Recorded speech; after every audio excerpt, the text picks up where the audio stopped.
ಸ್ಯಾಂಡಲ್ವುಡ್ನಲ್ಲಿ ಜೋರಾಯಿತು star war. Social ಮೀಡಿಯಾದಲ್ಲಿ ದರ್ಶನ್ ಪತ್ನಿಗೆ bad comments. 15 insta ಖಾತೆಗಳ ವಿರುದ್ಧ ವಿಜಯಲಕ್ಷ್ಮಿ ದೂರು. ನಾನು ಮೌನವಾಗಿ ಕೂರಲ್ಲ.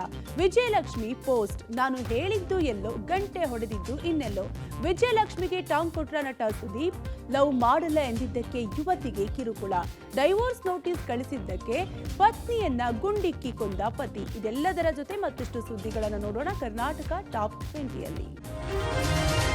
ಸ್ಯಾಂಡಲ್ವುಡ್ ಸ್ಟಾರ್ ವಾರ್ ಜೋರಾಗ್ತಾ ಇದ್ದು ಇದೀಗ ವಿಕೋಪಕ್ಕೆ ತಿರುಗಿದೆ. ಅದರಲ್ಲೂ ಸೋಷಿಯಲ್ ಮೀಡಿಯಾದಲ್ಲಿ ಕಾಮೆಂಟ್ಸ್ಗಳ ವಿಚಾರವಾಗಿ ದೊಡ್ಡ ಅನಾಹುತವೇ ಆಗ್ತಾ ಇದೆ. ಈ ಹಿಂದೆ ಕೆಟ್ಟ ಕಾಮೆಂಟ್ಸ್ನಿಂದ ನಟಿ ರಮ್ಯಾ ಪೊಲೀಸ್ ಠಾಣೆಗೆ ದೂರು ಕೊಟ್ಟಿದ್ರು. ಈ ಸಂಬಂಧ ಹಲವರು ಪೊಲೀಸ್ ಠಾಣೆಯಲ್ಲಿ ಕಂಬಿ ಎಣಿಸ್ತಾ ಇದ್ದಾರೆ. ಇದೀಗ ನಟ ದರ್ಶನ್ ಪತ್ನಿ ವಿಜಯಲಕ್ಷ್ಮಿ ಕೂಡ ಪೊಲೀಸ್ ಸ್ಟೇಷನ್ ಮೆಟ್ಲೇರಿದ್ದಾರೆ. ಸೋಷಿಯಲ್ ಮೀಡಿಯಾದಲ್ಲಿ ಕೆಟ್ಟ ಕಾಮೆಂಟ್ಸ್ ಬರ್ತಾ ಇರೋ ಹಿನ್ನೆಲೆಯಲ್ಲಿ ದಕ್ಷಿಣ ವಿಭಾಗ ಸೈಬರ್ ಕ್ರೈಮ್ ಪೊಲೀಸ್ ಠಾಣೆಗೆ ವಿಜಯಲಕ್ಷ್ಮಿ ದೂರನ್ನು ಕೊಟ್ಟಿದ್ದಾರೆ. ಸುಮಾರು 15 ಇನ್ಸ್ಟಾಗ್ರಾಮ್ ಐಡಿಗಳ ವಿರುದ್ಧ ದೂರು ಕೊಟ್ಟಿದ್ದಾರೆ. 150ಕ್ಕೂ ಹೆಚ್ಚು ಕಾಮೆಂಟ್ಗಳನ್ನು ಫೋಟೋ ಸಮೇತ ವಿಜಯಲಕ್ಷ್ಮಿ ದೂರು ಕೊಟ್ಟಿದ್ದಾರೆ. ಇನ್ನು ಕೆಟ್ಟ ಕಮೆಂಟ್ಸ್ಗಳ ವಿರುದ್ಧ ದೂರು ಕೊಟ್ಟ ಬಳಿಕ ದರ್ಶನ್ ಪತ್ನಿ ವಿಜಯಲಕ್ಷ್ಮಿ ಇನ್ಸ್ಟಾದಲ್ಲಿ ಪೋಸ್ಟ್ ಹಾಕಿದ್ದಾರೆ. ಕೆಟ್ಟ ಕಮೆಂಟ್ಸ್ ಮಾಡಿದವರ ವಿರುದ್ಧ ದೂರನ್ನ ಕೊಟ್ಟಿದ್ದೇನೆ. ನಾನು ಮೌನವಾಗಿ ಕುಳಿತುಕೊಳ್ಳಲ್ಲ. ಕೆಟ್ಟ ಕಮೆಂಟ್ಸ್ ವಿರುದ್ಧ ನನ್ನ ಹೋರಾಟ ನಿರಂತರ ಅಂದಿದ್ದಾರೆ. ಪ್ರತಿ ಮಹಿಳೆಯೂ ಗೌರವಕ್ಕೆ ಅರ್ಹಳು. ಎಲ್ಲಾ ಕ್ಲಾಸ್ ಅಭಿಮಾನಿಗಳಿಗೆ ಧನ್ಯವಾದ ಅಂತ ವಿಜಯಲಕ್ಷ್ಮಿ ಪೋಸ್ಟ್ ಹಾಕಿದ್ದಾರೆ. ಸ್ಯಾಂಡಲ್ವುಡ್ ಸ್ಟಾರ್ ಬಗ್ಗೆ ನಟ ಜೋಗಿ ಪ್ರೇಮ್ ಹಾಗೂ ನಟಿ ರಕ್ಷಿತಾ ಪ್ರತಿಕ್ರಿಯಿಸಿದ್ದಾರೆ. ಇಬ್ಬರು ಸ್ನೇಹಿತರಾಗಿದ್ದು ಯಾವುದೇ ಕಿತ್ತಾಟ ಇಲ್ಲ ಅಂದಿದ್ದಾರೆ. ಸುದೀಪ್ ಅವರು ಈಗ ನನಗೆ ತುಂಬ ಹತ್ತಿರ ಸ್ವಾಮಿ. ಓಕೆ, ಸುದೀಪ್ ಅವರು ಆಗಲಿ ದರ್ಶನ್ ಆಗಲಿ ತುಂಬ ಫ್ಯಾಮಿಲಿ, ನನಗೆ ತುಂಬ close family. After long time ನೀನು ಇಬ್ಬರು ಸೇರ್ತಾ ಇರೋದು ತುಂಬ ದೊಡ್ಡ ಇದು ಚಿನ್ನ ಅಂದ್ರೆ ಈ ಥರ ಎನ್ಕರೇಜ್ ಮಾಡ್ತಾರೆ. ಬಿಟ್ಟರೆ ಒಬ್ರಿಗೊಬ್ರು ಯಾವತ್ತೂ ಇದಿಲ್ಲ. ಅವ್ರ ಪರ್ಸ್ನಲ್ ವಿಷಯ ಅವ್ರಿಗೆ ಬಿಟ್ಟಿದ್ದು, ನನಗೆ ಅದಕ್ಕೆ ಸಂಬಂಧ ಇಲ್ಲ. ಅವ್ರು ಇನ್ನರ್ ಫೀಲಿಂಗ್ಸಲ್ಲಿ ಈಗ ನಾನು ನನ್ನ ಹೆಂಡತಿ ಬೆಡ್ರೂಮಲ್ಲಿ ಎಲ್ಲ ಗಲಾಟೆ ಮಾಡ್ತೀವಿ, ಎಲ್ಲ ಇದು ಮಾಡ್ತೀವಿ, ಅದನ್ನು ತಗೊಂಡ್ಬಿಟ್ಟು ಮೀಡಿಯಾದ ಮುಂದೆ ಕುತ್ಕೊಳ್ಳೋಕ್ಕಾಗ ಹೇಳೋಕ್ಕಾಗತ್ತಾ? ನಾನು ಅವ್ರಿಗೇನು ಸರಿ ಅನ್ಸಿದ್ಯೋ ಅದ್ರ ಬಗ್ಗೆ ಅವ್ರು ಮಾತಾಡಿದ್ದಾರೆ. ಅದರಲ್ಲಿ ಏನು ತಪ್ಪಿದೆ? ದರ್ಶನ್ ಅವ್ರ ಅಭಿಮಾನಿಗಳು ಆಲ್ರೆಡಿ ಡೆವಿಲ್ನ ದೊಡ್ಡ ಸಕ್ಸಸ್ ತೋರಿಸಿದ್ದಾರೆ ಅನಿಸುತ್ತೆ. ಈಗ it's time that we all celebrate 45 and mark. ಅದ್ರ ಬಗ್ಗೆ ನಾವು ಸೆಲೆಬ್ರೇಷನ್ ಬಗ್ಗೆ ಯೋಚನೆ ಮಾಡಿದ್ರೆ ಐ ಥಿಂಕ್ ಇಟ್ಸ್ ಬೆಟರ್. ನಿಮ್ಗೆ ಹಂಗೆ ಅನ್ಸುತ್ತಾ? I think they are both really good friends. I think it's very nice that ನಾವು ಇಂಡಸ್ಟ್ರಿ ಇದು ಕಣೋ, ಇದು ಒಂದು ಕುಟುಂಬ. ನಾವೆಲ್ಲ ಒಗ್ಗಟ್ಟಾಗಿದ್ದಷ್ಟು ನಮಗೆ ಸ್ಟ್ರೆಂಗ್ತ್ ಜಾಸ್ತಿ. ಆ ಧೈರ್ಯ ನಮಗೆ ನಮ್ಮ ದೊಡ್ಡ ನಾಯಕರೇ ಕೊಡೋದು ಅನಿಸುತ್ತೆ. ಅವರೆಲ್ಲ ಒಗ್ಗಟ್ಟಾಗಿದ್ದಾಗ ನಮ್ಮ ಇಂಡಸ್ಟ್ರಿ ಇನ್ನೂ ಒಗ್ಗಟ್ಟಾಗಿರುತ್ತೆ. ಅದು ನಾವೇ ಅಲ್ಲ, ನೀವುಗಳು ಬಿಟ್ಕೊಡ್ಬಾರ್ದು. ಇತ್ತೀಚೆಗೆ ಹುಬ್ಬಳ್ಳಿಯಲ್ಲಿ ನಡೆದ ಮಾರ್ಕ್ ಚಿತ್ರದ ಪ್ರಮೋಷನ್ ಕಾರ್ಯಕ್ರಮದಲ್ಲಿ ವೇದಿಕೆಯಲ್ಲಿ ಕಿಚ್ಚ ಸುದೀಪ್ ಆಡಿದ ಯುದ್ಧಕ್ಕೆ ಸಿದ್ಧ, ಮಾತಿಗೆ ಬದ್ಧ ಅನ್ನೋ ಹೇಳಿಕೆ ಬೆನ್ನಲ್ಲೇ ಸಾಕಷ್ಟು ಚರ್ಚೆಗಳು ಶುರುವಾಗಿದ್ವು. ದರ್ಶನ್ ಪತ್ನಿ ವಿಜಯಲಕ್ಷ್ಮಿ ಕೂಡ ಸುದೀಪ್ ವಿರುದ್ಧ ಪರೋಕ್ಷವಾಗಿ ಹರಿಹಾಯ್ದಿದ್ರು. ಇದೆಲ್ಲದರ ನಡುವೆ ಸೋಷಿಯಲ್ ಮೀಡಿಯಾದಲ್ಲೂ ಇದು ಫ್ಯಾನ್ಸ್ ವಾರ್ಗೆ ಕಾರಣವಾಗಿತ್ತು. ಈ ಬಗ್ಗೆ ಕಿಚ್ಚ ಸುದೀಪ್ ಪಬ್ಲಿಕ್ ಟಿವಿ ಸಂದರ್ಶನದಲ್ಲಿ ಪ್ರತಿಕ್ರಿಯಿಸಿದ್ದು ತಮ್ಮ ಹೇಳಿಕೆ ಬಗ್ಗೆ ಸ್ಪಷ್ಟನೆ ಕೊಟ್ಟಿದ್ದಾರೆ.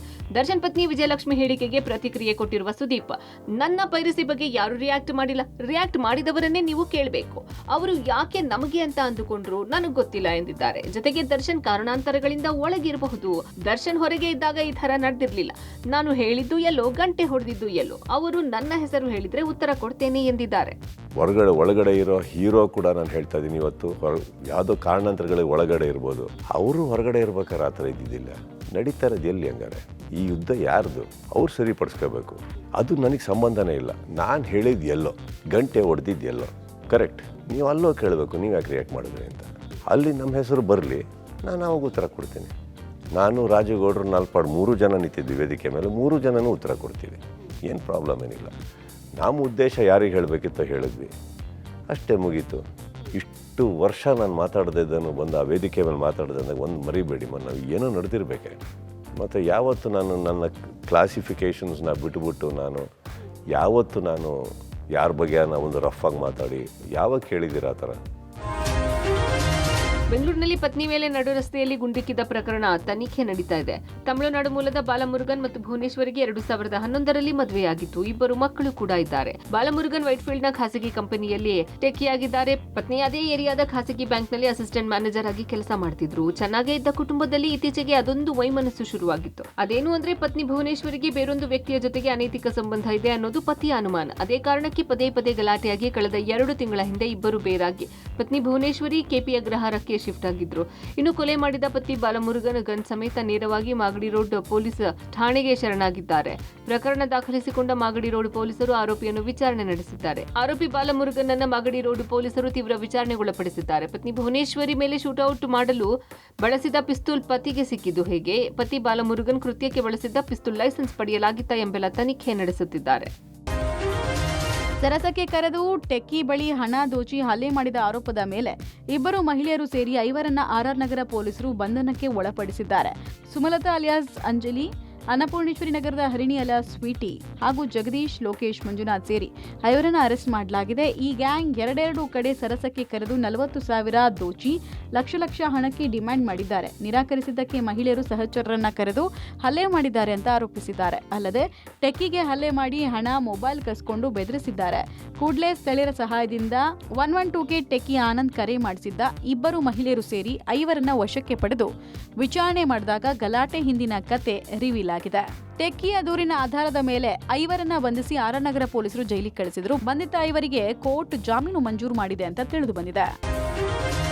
ಈ ರಾಜ್ಯದಲ್ಲಿ ಸಿಎಂ ಸಿದ್ದರಾಮಯ್ಯ, ಡಿಸಿಎಂ ಡಿಕೆ ಶಿವಕುಮಾರ್ ಮಧ್ಯೆ ಕುರ್ಚಿ ಕದನ ಜೋರಾಗಿದೆ. ಇದೀಗ ದೆಹಲಿ ಪ್ರವಾಸದಲ್ಲಿರುವ ಡಿಸಿಎಂ ಡಿಕೆಶಿ ಪವರ್ ಶೇರಿಂಗ್ ವಿಚಾರದ ಬಗ್ಗೆ ವೈರಾಗ್ಯದ ಮಾತನಾಡಿದ್ದಾರೆ. ನಾನು ರಾಹುಲ್ ಗಾಂಧಿ ಅವರಿಗೆ ತೊಂದರೆ ಕೊಡೋಕೆ ಬಯಸಲ್ಲ, ನಾನು ಪಕ್ಷದ ಕಾರ್ಯಕರ್ತನಾಗೆ ಇರೋಕೆ ಬಯಸ್ತೇನೆ ಅಂತ ಹೇಳಿಕೆ ಕೊಟ್ಟಿದ್ದಾರೆ.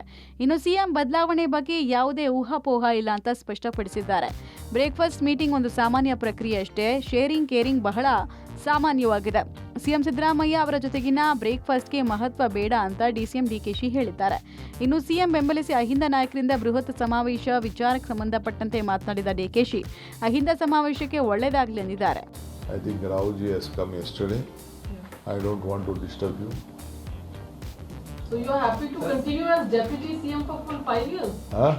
Are you happy I to love continue? to be a party worker than any position in the party. That is permanent for me.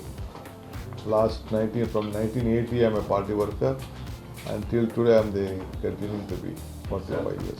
ರಾಜೀನಾಮೆ ಕೊಡಬೇಕು. ಕಾರ್ಯಕರ್ತನಾಗಿದ್ದಾರೆ ಅಂತಂದರೆ ಉಪಮುಖ್ಯಮಂತ್ರಿಗೆ, ಕಾಂಗ್ರೆಸ್ ಅಧ್ಯಕ್ಷರಿಗೆ ರಾಜೀನಾಮೆ ಕೊಡಬೇಕಾಗ್ತದೆ.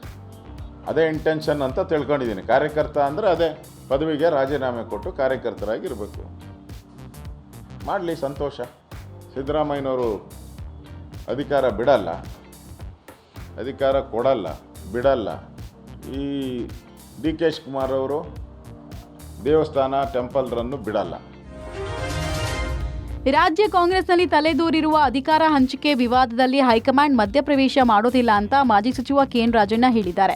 ತುಮಕೂರಿನಲ್ಲಿ ಮಾತನಾಡಿದ ಅವರು, ಸಿಎಂ ಬದಲಾವಣೆ ಗೊಂದಲ ನಾವು ಸೃಷ್ಟಿ ಮಾಡಿದಲ್ಲ, ನೀವೇ ಸೃಷ್ಟಿ ಮಾಡಿರುವುದು, ಅದನ್ನು ನೀವೇ ಬಗೆಹರಿಸಿಕೊಳ್ಳಿ ಅಂತ ಹೈಕಮಾಂಡ್ ಸಂದೇಶವನ್ನು ಸಾರಿದೆ. ಇದರ ಅರ್ಥ ಸಿಎಂ ಬದಲಾವಣೆ ವಿಚಾರದಲ್ಲಿ ಹೈಕಮಾಂಡ್ ಮಧ್ಯಪ್ರವೇಶ ಮಾಡೋದಿಲ್ಲ ಅನ್ನೋದು ನನ್ನ ಭಾವನೆ ಎಂದಿದ್ದಾರೆ. ಈ ನಡುವೆ ಡಿಸಿಎಂ ಮತ್ತು ಸಿಎಂ ಇಬ್ಬರನ್ನ ನಾನು ಭೇಟಿಯಾಗಿದ್ದೀನಿ. ಇಬ್ಬರ ಜೊತೆಗೆ ರಾಜಕೀಯ ಚರ್ಚೆ ಜೊತೆಗೆ ಕ್ಷೇತ್ರದ ಅಭಿವೃದ್ಧಿ ಕುರಿತು ಮಾತಾಡಿದ್ದೀನಿ ಅಂತ ಸ್ಪಷ್ಟಪಡಿಸಿದರು. ನಾನು ರಾಹುಲ್ ಗಾಂಧಿ ಅವರಿಗೆ ಲೆಟರ್ ಬರೆದಂತಹ ವಿಚಾರ ಈಗ ಲೀಕ್ ಆಗಿದೆ. ವೋಟ್ ಚೋರಿ ಕುರಿತಂತೆ ನಾನು ಕೊಟ್ಟ ಲೆಟರ್ ಓದಿದ್ರೆ ಗೊತ್ತಾಗುತ್ತೆ. ಅದು ಹೈಕಮಾಂಡ್ಗೆ ಮನವರಿಕೆ ಮಾಡೋ ಪ್ರಯತ್ನವನ್ನು ನಾನು ಮಾಡಿದ್ದೀನಿ. ಹೈಕಮಾಂಡ್ ಭೇಟಿ ಸಮಯ ಕೊಟ್ಟರೆ ಹೋಗಿ ಮನವರಿಕೆ ಮಾಡ್ಬರ್ತೀನಿ ಅಂತ ಹೇಳಿದ್ದಾರೆ. ನನ್ನ ಪ್ರಕಾರ ಇವ್ರು ಯಾವತ್ತು ಹೋಗ್ತಾರೋ ಹೇಳಕ್ಕಾಗಲ್ಲ. ಇವರು ಈಗ ನೋಡಿ, ರಾಹುಲ್ ಗಾಂಧಿ ಅವರು ಈಗ ಬೇರೆ ಹೊರದೇಶದಲ್ಲಿ ಬಂದಿರ್ಬೋದು ಇವತ್ತು ಅಂತ ಕಾಣಿಸ್ತಿದೆ. ಅವರು ನಾಳೆ 26, 27 ಒಂದು ವರ್ಕಿಂಗ್ ಕಮಿಟಿ ಮೀಟಿಂಗ್ ಇದೆ. 26 ಅಥವಾ 27 ಇದೆ.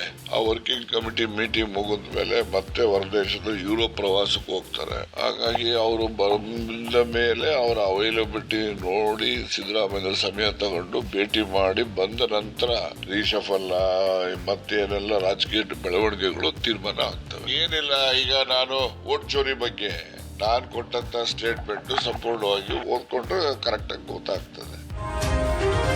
ರೌಡಿ ಶೀಟರ್ ಬಿಕ್ಲು ಶಿವ ಕೊಲೆ ಪ್ರಕರಣದಲ್ಲಿ ಮಾಜಿ ಸಚಿವ ಬೈರತಿ ಬಸವರಾಜ್ಗೆ ಬಂಧನದ ಭೀತಿ ಎದುರಾಗಿದೆ. ನಿನ್ನೆ ಜನಪ್ರತಿನಿಧಿಗಳ ವಿಶೇಷ ನ್ಯಾಯಾಲಯದಲ್ಲಿ ನಿರೀಕ್ಷಣಾ ಜಾಮೀನು ಅರ್ಜಿ ವಜಾ ಆದ ಬೆನ್ನಲ್ಲೇ ಸಿಐಡಿ ಅಧಿಕಾರಿಗಳು ತೀವ್ರ ಹುಡುಕಾಟ ನಡೆಸಿದ್ದಾರೆ. ಕಳೆದ 5 ದಿನಗಳ ಹಿಂದೆಯೇ ಬೈರತಿ ಬಸವರಾಜ್ ನಾಪತ್ತೆಯಾಗಿದ್ದು, ಮಹಾರಾಷ್ಟ್ರ, ತಮಿಳುನಾಡು, ಗೋವಾದಲ್ಲಿ 3 ವಿಶೇಷ ತಂಡಗಳು ಹುಡುಕಾಟ ನಡೆಸಿವೆ.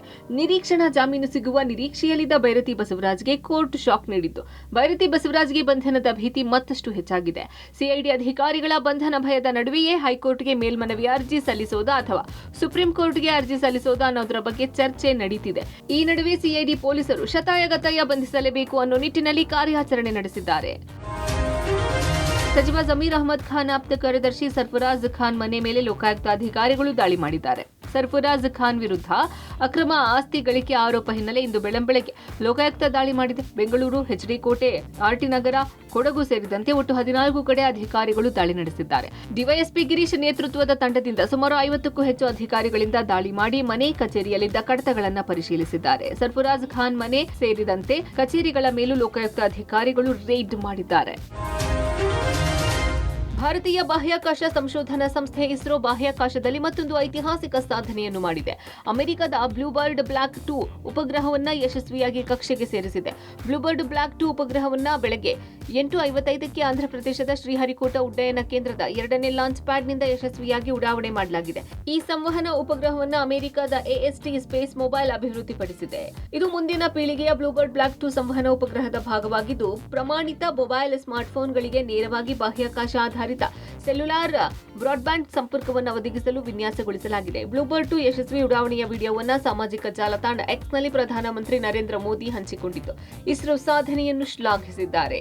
ಇದು ಭಾರತದ ಬಾಹ್ಯಾಕಾಶ ಕ್ಷೇತ್ರದ ಒಂದು ಪ್ರಮುಖ ಸಾಧನೆಯಾಗಿದೆ ಎಂದು ಹೇಳಿದ್ದಾರೆ.